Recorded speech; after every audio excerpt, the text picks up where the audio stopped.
Hi welcome to screenplay. Tiger, Pathaan ఇక వీరి chapter close అయినట్లేనా? త్రివిక్రమ్, సుకుమార్ కొత్త సినిమాలపై ఎందుకింత కన్ఫ్యూజన్? కుబేరాలో ఒకటి తగ్గుతోందా? ఆ విషయం శేఖర్ కమ్ములకు తెలుసా? తగ్ లైఫ్ కష్టాలు అన్నీ ఇన్ని కావా? అందుకే ఓటీటీ దారి పట్టిందా? ఇలాంటి ఇంట్రెస్టింగ్ అప్డేట్స్ తో రెడీగా ఉంది స్క్రీన్ ప్లే. యూనివర్స్ ఈ పేరు చెప్తే సినిమా ఫ్యాన్స్ చాలా ఎక్సైట్ అవుతారు. యష్ రాజ్ ఫిల్మ్స్ తీసుకొచ్చే స్పై యూనివర్స్ కు వరల్డ్ వైడ్ గా ఫ్యాన్స్ ఉన్నారు. ఒక టైగర్, ఒక పఠాన్, ఒక వార్ ఇలాంటి సినిమాలు స్పై యూనివర్స్ కు స్పెషల్ క్రేజ్ తీసుకొచ్చాయి. ఇదే దారిలో వార్ 2 రిలీజ్ అవుతోంది. కానీ ఆ తర్వాత మాత్రం ఈ స్పై యూనివర్స్ క్లోజ్ కానుంది అంటోంది బాలీవుడ్. ఇదే ఇప్పుడు బాలీవుడ్ ను షేక్ చేస్తోంది. 2012లో సల్మాన్ ఖాన్ నటించిన స్పై యూనివర్స్ ఏక్తా టైగర్ చిత్రంతో Yash Raj films spy universe ను ప్రారంభించింది. అప్పట్లో 75 కోట్లు పెడితే 300 కోట్లకు పైగా వసూళ్లు వచ్చాయి. అందుకే ఆ తరువాత యష్ రాజ్ ఫిల్మ్స్ లో ఇదే జానర్ లో టైగర్ జిందా హై, వార్, పఠాన్, టైగర్ 3 లాంటి చిత్రాలను తెచ్చింది. త్వరలో వార్ 2 రిలీజ్ కానుంది. వార్ 2 తరువాత ఇదే సిరీస్ నుంచి డిసెంబర్లో ఆలియా నటించిన ఆల్ఫా విడుదల కానుంది. దీని తర్వాత Pathaan 2, Tiger 4, Tiger versus Pathaan లాంటి చిత్రాలు ప్రేక్షకుల ముందుకు రావలసి ఉంది. అయితే ఇవి రావు అంటోంది బాలీవుడ్. ఇలా ఎందుకు అంటే యష్ రాజ్ తీసుకొచ్చే స్పై యూనివర్స్ కు క్రేజ్ తగ్గిందని, ఆ విషయం టైగర్ 3తోనే అర్థమైందని, ప్రతిసారి పాక్ ను విలన్ గా చూపించే స్టోరీస్ ప్రేక్షకులకు బోర్ కొట్టించాయని, అందుకే యష్ రాజ్ ఫిల్మ్స్ ఇకపై ఈ సిరీస్ కు దూరంగా ఉండాలని నిర్ణయించుకుందట. స్పై యూనివర్స్ ను పక్కన పెట్టి రణబీర్ తో ధూమ్ 4 ప్రాజెక్ట్ ను అందుకే తెరపైకి తీసుకొచ్చిందట. యష్ రాజ్ ఫిల్మ్స్ తీసుకున్న ఈ నిర్ణయంతో బాలీవుడ్ ఎప్పటి నుంచో ఎదురు చూస్తోన్న Shahrukh, Salman Khan multi starrer break పడిందని ఖాన్స్ ఫ్యాన్స్ బాధపడుతున్నారు.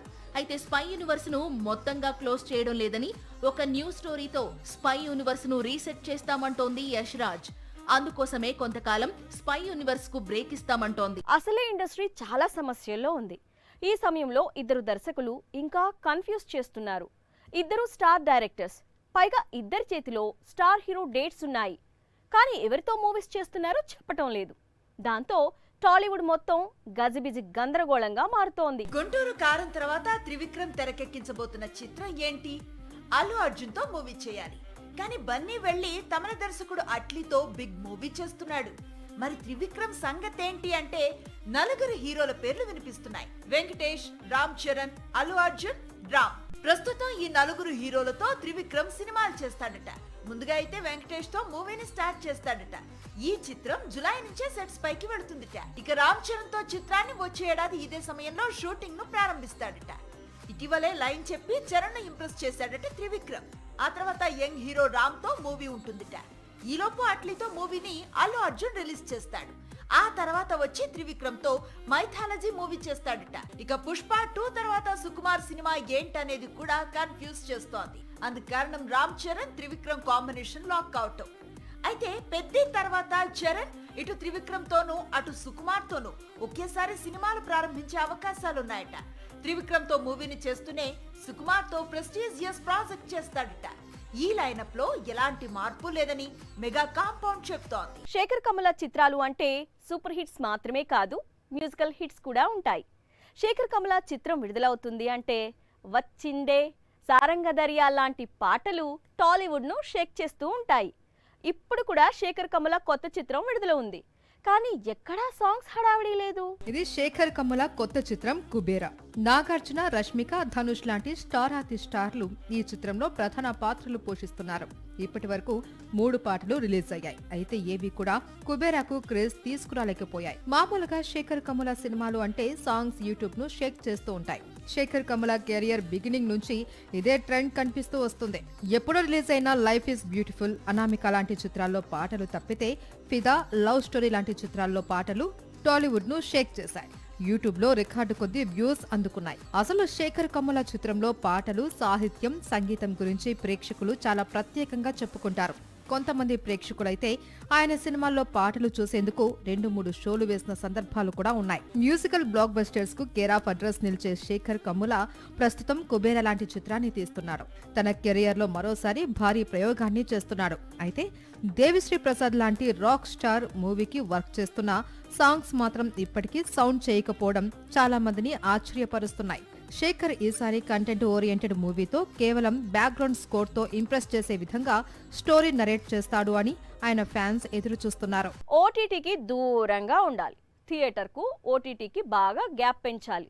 ఇలా హీరోలు బాగానే కలలు కంటున్నారు, కానీ మాట మీద నిలబడలేకపోతున్నారు. సాక్షాత్తు కమల్ హాసన్ ఇటీవల థగ్ లైఫ్ రిలీజ్ కి ముందు తన చిత్రం ఓటీటీలో ఇప్పుడప్పుడే రాదు అన్నాడు. సీన్ కట్ చేస్తే ఇప్పుడు థగ్ లైఫ్ ఇమీడియట్ గా ఓటీటీ వైపు చూస్తోంది. జూన్ 5న థియేటర్స్ లోకి వచ్చింది థగ్ లైఫ్. సినిమా విడుదలై వారం కూడా కాలేదు, అప్పుడే ఓటీటీ ముచ్చట బయటకు వచ్చింది. ఈ చిత్రం ఇప్పుడు నెట్ఫ్లిక్స్ లో స్ట్రీమింగ్ కు రెడీ అవుతుందట. అందుకు కారణమేంటో ప్రత్యేకంగా చెప్పుకోనక్కర్లేదు. థగ్ లైఫ్ రిలీజ్ కి ముందు ఈ సినిమా 8 వారాల తర్వాతే ఓటీటీలోకి వస్తుందని కమల్ హాసన్ చెప్పుకొచ్చాడు. కానీ జూన్ 5న థియేటర్స్ లోకి వచ్చిన తర్వాత సీన్ మొత్తం మారిపోయింది. ప్రస్తుతం ఈ చిత్రం తమిళ సినీ పరిశ్రమలో బిగ్గెస్ట్ డిజాస్టర్స్ లో ఒకటిగా నిలిచే దిశగా పరుగులు తీస్తుంది. ఈ సినిమా విడుదలైన ప్రతి మార్కెట్ లోనూ మూవీ కొలాప్స్ అయింది. 300 కోట్ల బడ్జెట్ తో తెరకెక్కిన చిత్రం ఇప్పుడు 100 కోట్ల మార్క్ దాటడం కూడా కష్టంగా మారింది. ఈ దశలో 8 వారాల ఓటీటీ విడుదల కండిషన్ ను పక్కన పెట్టి అర్జెంటుగా నెట్ఫ్లిక్స్ లో డీల్ మాట్లాడి సాధ్యమైనంత త్వరగా మూవీని ఓటీటీలోకి తీసుకొచ్చే ప్రయత్నాల్లో ఉన్నారట నిర్మాతలు. మరో 2 వారాల్లో ఈ చిత్రం ఓటీటీలోకి వచ్చే అవకాశాలు ఉన్నాయట. గతంలో సూర్య నటించిన కంగువా కూడా ఇంతే. రిలీజ్ కి ముందు 8 వారాల గ్యాప్ అన్నారు. సినిమా డిజాస్టర్ కావడంతో తప్పక 4 వారాల్లోనే ఓటీటీ స్ట్రీమింగ్ కు వచ్చేసింది. సో వ్యూవర్స్, ఇది వాల్టి స్క్రీన్ ప్లే. మరిన్ని మూవీ అప్డేట్స్ తో నెక్స్ట్ ఎపిసోడ్ లో మళ్ళీ కలుసుకుందాం. Until then bye by.